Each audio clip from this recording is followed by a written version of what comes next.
Assalamualaikum warahmatullahi wabarakatuh. Salam sejahtera bagi kita semua. Salam Om Swastiastu, Namo Buddhaya, salam kebajikan. Perkenalkan, nama saya Kalia Humeda Ahmad dari SMA Negeri 1 Pandaan, perwakilan lomba SMA Awards 2021, kategori cerdas cermat kebangsaan.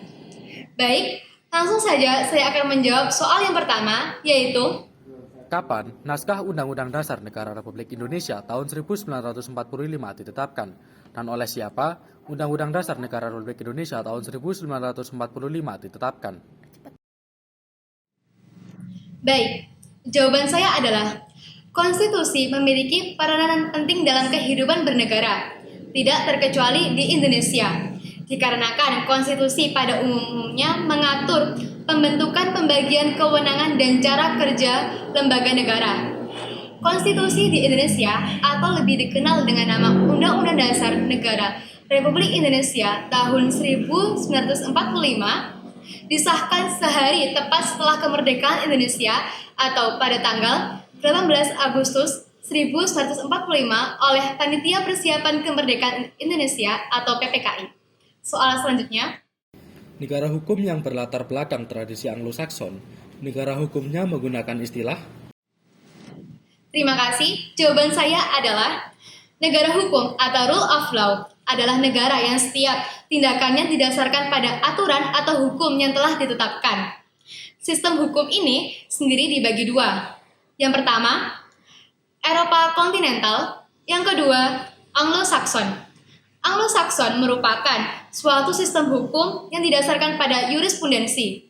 Jurisprudensi yaitu keputusan hakim terdahulu yang dapat menjadi putusan hakim-hakim selanjutnya.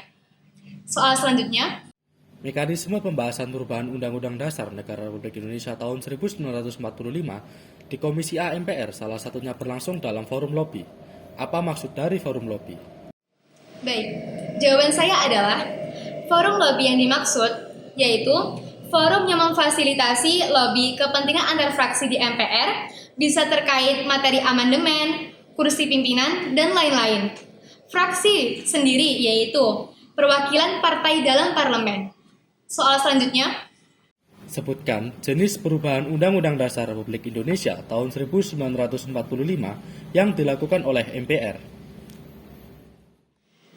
Perubahan Undang-Undang Dasar Negara Republik Indonesia tahun 1945 yang dilakukan oleh MPR atau lebih dikenal dengan nama amandemen telah dilakukan selama 4 kali berturut-turut, dimulai dari tahun 1999 hingga tahun 2002. Latar belakang perubahan ini yaitu pertama, kekuasaan tertinggi di tangan MPR. Yang kedua, kekuasaan terbesar di tangan Presiden. Yang ketiga, terdapat pasal-pasal yang masih bersifat luas, hingga dapat menimbulkan multitafsir. Jenis perubahan amandemen yang dilakukan MPR antara lain, yang pertama, perubahan. Dapat dilihat pada amandemen pertama pada tanggal 19 Oktober 1999 pada pasal ke-7. Yang kedua, ditambahkan. Dapat dilihat pada amandemen kedua tanggal 18 Agustus 2000 pada pasal 27 ayat 3. Dan yang terakhir, dihapuskan. Dapat dilihat pada amandemen terakhir, yaitu amandemen keempat, pada tanggal 10 Agustus 2002, pada bab 4 tentang DPA telah dihapuskan. Soal selanjutnya. Kesepakatan perubahan Undang-Undang Dasar Negara Republik Indonesia tahun 1945 dilakukan secara adendum. Apa arti kata adendum?